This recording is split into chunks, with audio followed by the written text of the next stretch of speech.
To talk and honor Pat Fisher's family. And that is a true competitor and a ball hawk. 17 seasons as a 17th round selection.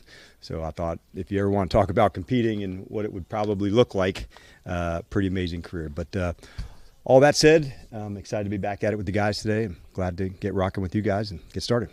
Dan, obviously both teams are going to have to deal with this, but dealing with a quarterback like Lamar, what challenges and how much does it keep defensive coordinators up at night to have to stop a guy like that? It does, a lot. And I had this conversation yesterday with somebody. When you can extend the plays, that obviously, changes how you go about things. And so some quarterbacks need extra, people for spy. Sometimes you want to have zone where there's vision to go.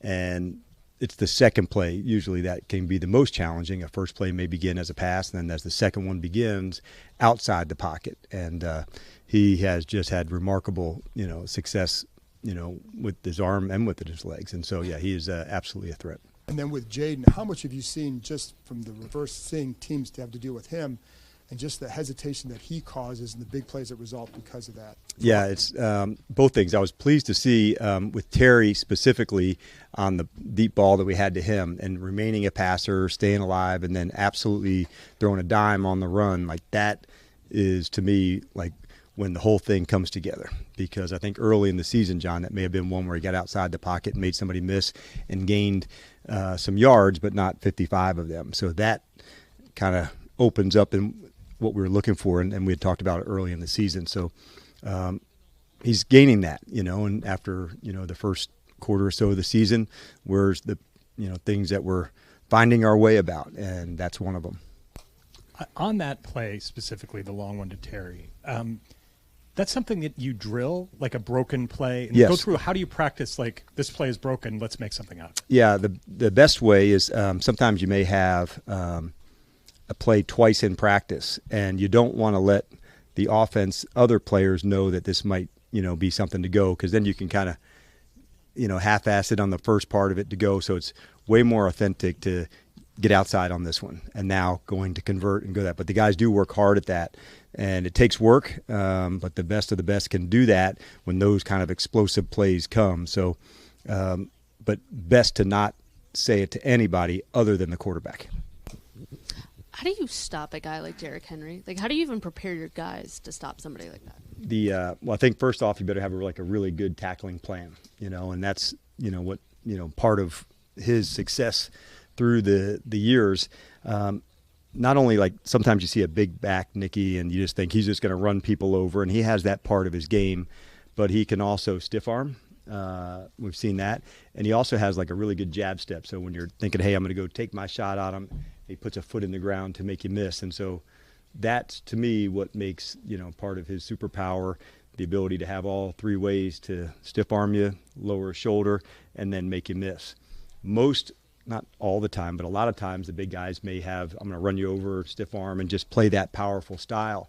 But when you put all, ingredients together, you better have a really good tackling plan. And against a player like that, and any good running back, you want to make sure you're having as few one-man tackles as you can.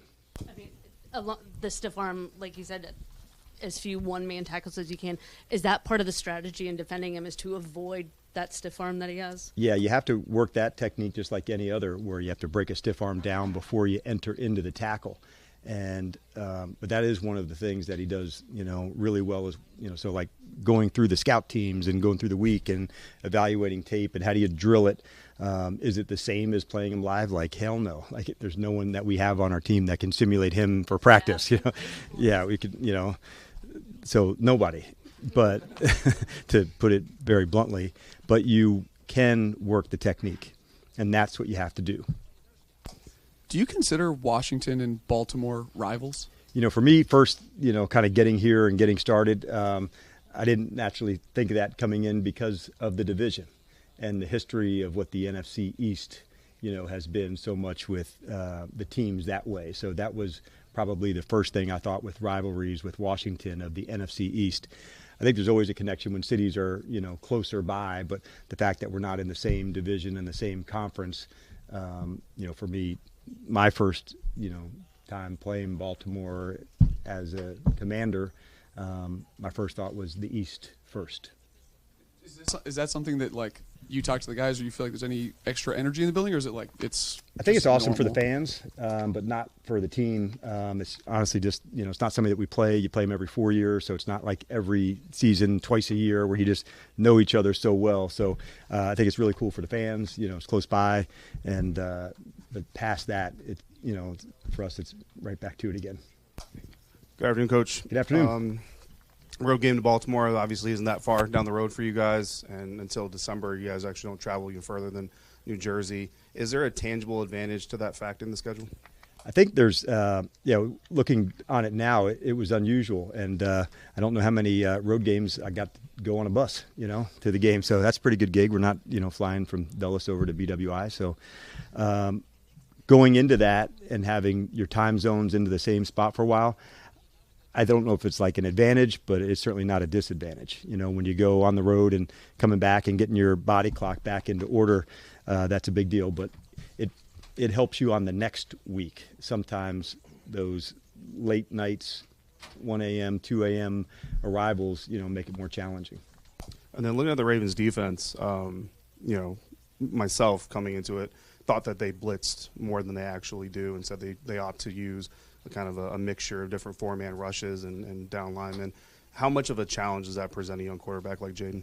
Yeah, I think what you're probably referring to is like they've got a real identity, and they have for a long time, the way they've, played defense and selected players, and, from Ozzie all the way through Derrick, and it's been really, really effective.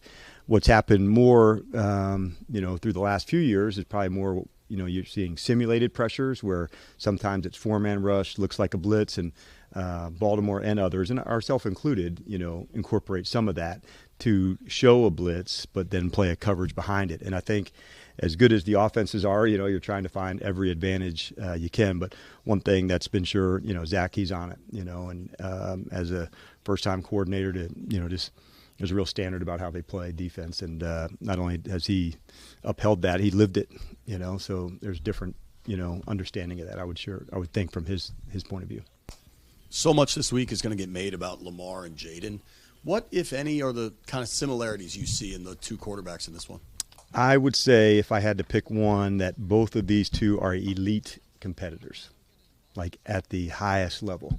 And that shows on the tape, the way they extend plays, the way they finish, the way they lead their group. So that's the part, if I was to make a comparison, it would be something intangible like that. Both of them have their own unique ways about them. But in this game, all these guys are fantastic competitors. And then, like in most profession, there's the elite, and these two guys are elite at it. And then your linebackers. You've talked about how close you thought this defense was getting to the level of physicality you wanted. Specific to Luvu and Wagner, do you think they're getting there, and is that reflective of the whole team? Yeah, I think, collectively as a defense, we're making progress. And you go through this process to make progress, and that is part of what the whole group is doing. And so at linebacker, defensive end, and this team, they're going to challenge us. No secret that Baltimore's got a good team, and they challenge you in lots of different ways. So I'm pleased with the progress that we're making.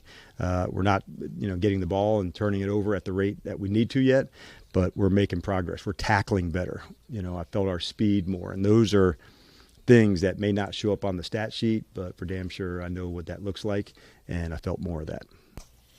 I know for you it's another game in the schedule against Baltimore. For this area, it is not. Right on. They are losing their minds on both sides of this. It's fantastic. I love it. Right? You got young guys in your squad, social media members. How do you temper all of that, or do you have to at all? I think what I try to do all the time, Chick, is really as often as we can, we try to make it about us and our improvement, and just being absolutely obsessed with trying to get better and how do we play. And so going into the game, what are the things specifically we want to do better, and how do we go after it? And knowing that it does come down to us first, that's how we dig in right away, because there's so many things to do before we even get to the game. So like we got to get today great and throw a hell of a Wednesday. and then we'll get into tomorrow and all the process. But I do like the process for every day. Like today's about our competition, what we do. Tomorrow we talk about the ball. We did a big push on tackling today, breaking tackles. And in last game, we saw that trajectory going in the right way in terms of our times we were able to make somebody miss and how many tackles we missed. And so when that number goes in the ratio that we like, we're making progress. And so we got to continue to do that with the ball.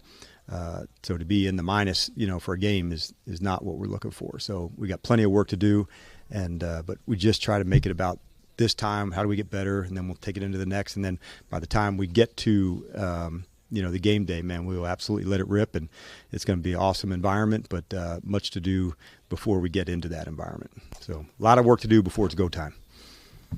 Hi, Dan. Before the season started, a lot of people felt like this Baltimore team, top 5 team in the league, maybe a Super Bowl contender.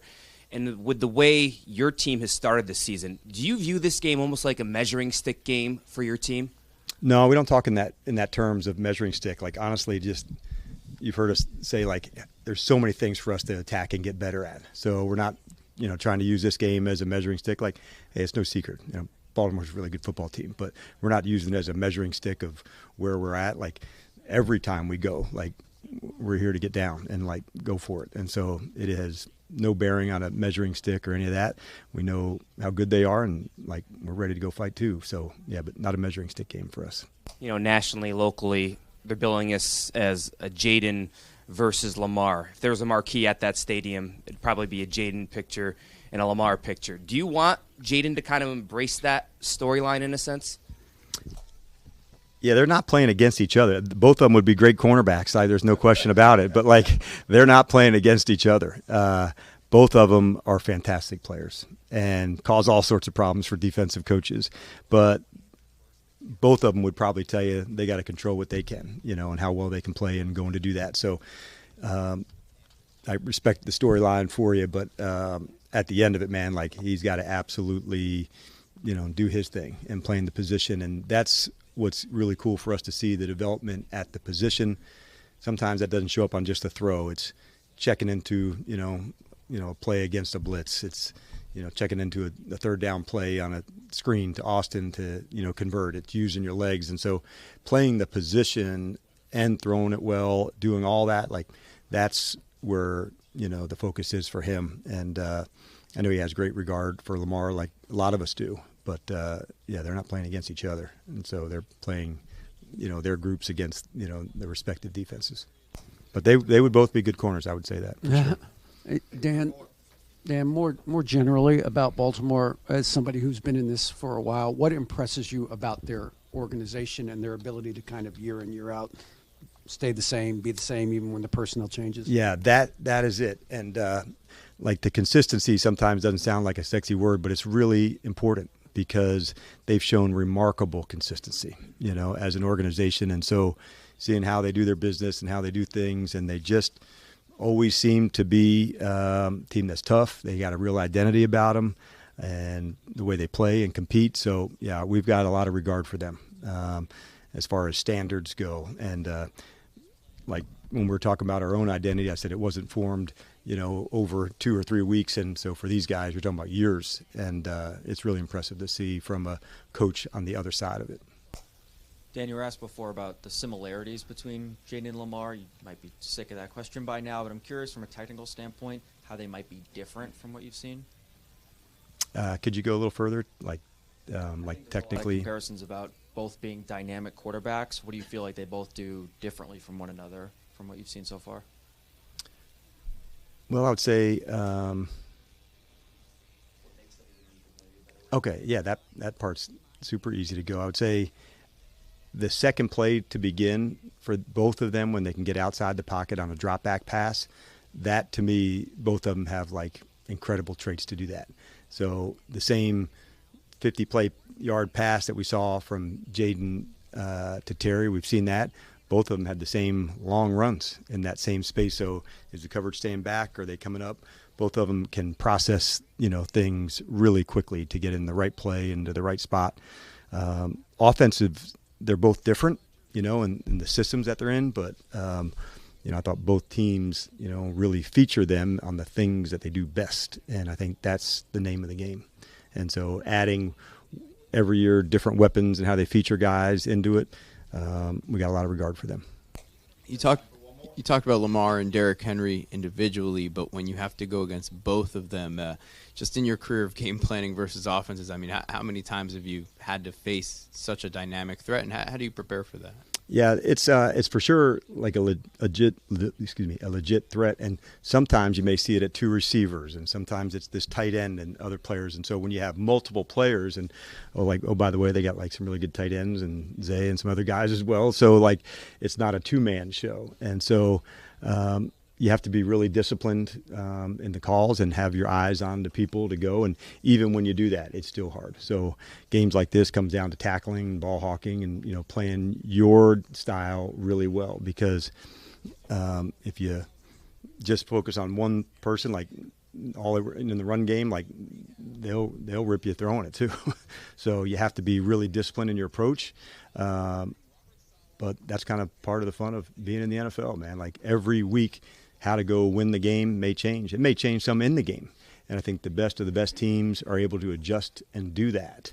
And so that's also a sign of a group that, hey, this didn't, they're playing us differently. We got to go in another way. And so from our offense, we've certainly seen that, and how do we have to change and go about it. And I've seen that growth from our group as well. If I could, about the defense, that just the last 2 weeks, their statistics have improved significantly. They've looked a lot better the last 2 weeks. You talk about the best defenses in the league. I mean, how do you feel about your defense being prepared for this matchup, specifically in terms of how they've improved the last few weeks? Well, we knew we had some things that we wanted to get exactly right, and tackling was right up at the top of the list for me. The best teams that you see defensively, you hear them before you see them, and I think the communication has certainly ramped up. So that, the tackling, the speed, the energy, the hitting, all of that, you put into a whole thing, and that's what causes the really cool defenses. So we got a long way to go, but in terms of them playing together and knowing the energy that we're looking for, the physicality that we want, we're definitely taking steps.